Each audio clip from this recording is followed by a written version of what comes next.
भरा रहता है जब तक उसकी जड़ें जमीन की तह तक अंदर तक नहीं होती।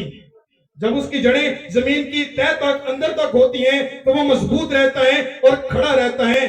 अपनी जड़ों का इंतखाब करें कि आप उस कदीम के अंदर जड़ पकड़ रहे हैं या यीशु मसीह में जड़ पकड़े हैं। बस अब जो मसीह में है वो नया मखलूक है, नए दरख्त की मानद बने और नए दरख्त की जड़ें जो है वो यीशु मसीह है, वही दरख्त है, वही जड़ है। यीशु मसीह को मौका दें, आपको नया बनाने के लिए कदीम को मौका ना दें, गुनाह को मौका ना दें। अगर आप गुनाह के अंदर जिंदगी गुजारेंगे तो वो आपकी जिंदगियों में जड़ पकड़ लेगा और आपकी जिंदगियों को नहीं छोड़ेगा। यीशु मसीह को मौका दें ताकि वो आपकी जिंदगी को नया बना दे, हकीकी तौर पर नया बनाए। और इसके लिए यही कहता है कि खुदा का ये वादा है कि वो तुमको एक नया दिल बख्शेगा, एक नई रूह बख्शेगा, एक ऐसा दिल जो गोश्तीन दिल है और तुम्हारे अंदर से उस संगीन दिल को निकाल देगा ताकि उस दिल की जगह गोश्तीन दिल को भर दे। सो आज का कलाम जो है वो मेरे और आपके लिए यही है कि जब यशायाह नबी 43वें बाब के अंदर 18वीं आयत मुकद्दसा के अंदर जब बनी इस्राएल को तंबीह कर रहा है तो 2024 के लिए वही तंबीह जो है वो मेरे और आपके लिए भी है, क्योंकि खुदा जो है वो कल आज बल्कि अब तक यकसा खुदा है और उसका कलाम भी यकसा है जो तब्दील नहीं होता बल्कि जिंदगियों को तब्दील कर देता है। वो खुद तो तब्दील नहीं हुआ लेकिन उसने इंसानों की जिंदगियों को हर जमाने के अंदर, हर दौर के अंदर नबियों की मार्फत और फिर आखिरी जमाने अपने बेटे की मार्फत इंसान पर जाहिर किया ताकि वो इंसान को नया बनाए, ताकि इंसान जब नया बने इस काबिल हो कि वो जलाली बदन में जो है वो जलाली बदन इख्तियार करे, तो एक नई सरजमीन, एक नया यरूशलेम उसकी जिंदगी के अंदर उतरे। जब तक यीशु मसीह को मौका नहीं देंगे हमारी जिंदगी नई नहीं बनेगी, और जब जिंदगी नहीं बनेगी तो फिर हम नए यरूशलेम में दाखिल नहीं हो सकेंगे।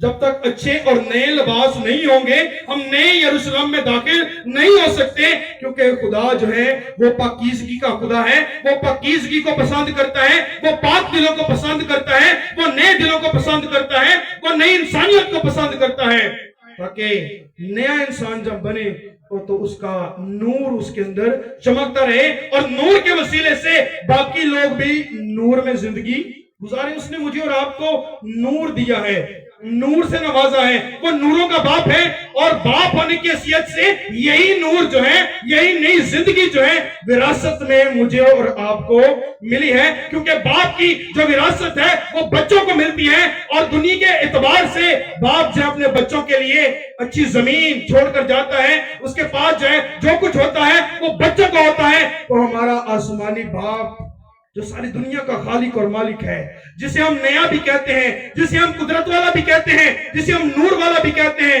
विरासत में नई जिंदगी, नया नूर, नई पाकीज़गी, पाक दिली और गोश्तिन दिल हमें इनाम में दिया गया है, विरासत में हमें मिला है। तो ये बात इसे अपनी जिंदगी के अंदर कबूल कीजिए कि ये सारी चीजें इनाम में और विरासत में मुझे और आपको दे दी गई हैं, नया बना दिया गया है। लेकिन अपनी जड़ों को मसीह में पैवस्त कीजिए ताकि नई जिंदगी जो मेरा और आपका इंतजार कर रही है हम उसे अपनाएं, अपने कदीम को, अपने पुराने को, अपने पास्ट को भूल जाएं। जो कुछ हमारे बाप दादा ने किया उसे तर्क कर दें। अभी तक हमारी जिंदगियों से हमारे बाप दादा का गुनाह और उनका कौल और फेल जो है अभी तक नहीं निकला। अगरचे मसीह ने सलीब पर जान देकर हमें धो दिया है, अपने लहू से नया बना दिया है, लेकिन अभी तक हम उन जड़ों को निकालना और खोदना नहीं चाहते। अभी भी हमारी सोच और ख्याल उसी तरफ लटके हुए हैं। अगरचे अगर हम किसी अपने दोस्त से या मुआशरे के अंदर किसी को मिलते हैं मसीह को, तो आपने भी इस बात का तजर्बा किया होगा कि अगर आप किसी को कहते हैं कि भाई तू मेरे साथ चर्च चल, तो कहेगा नहीं यार मैं तो बहुत गुनाहगार इंसान हूं, मैं कैसे जाऊं, अगर मैं वहां पर जाऊंगा तो कुछ लोग देखकर मुझे कहेंगे कि ये भी चर्च आ गया है, ये तो ऐसा है।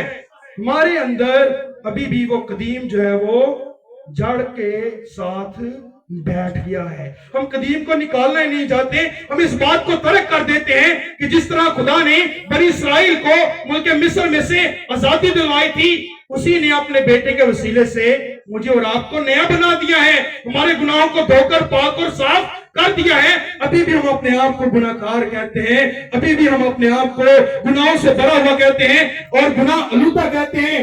اگرچہ انسانی طور پر ہم سے گناہ سرزد ہو جاتا ہے، لیکن کلام بھی ہمیں اس بات کی گواہی دیتا ہے کہ وہ زندہ ہو کر باپ کی دائیں طرف جا کر بیٹھ جاتا ہے اور وہ ہر روز ہماری شفاعت کرتا ہے.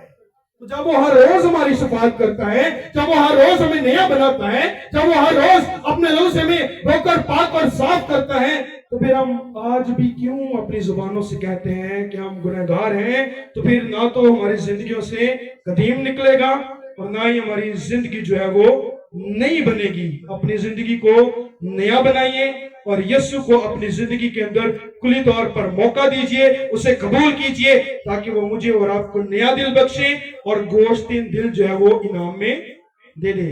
سو خداوند آپ کو اور مجھے اس کلام کے وسیلے سے برکت بخشے. آمین.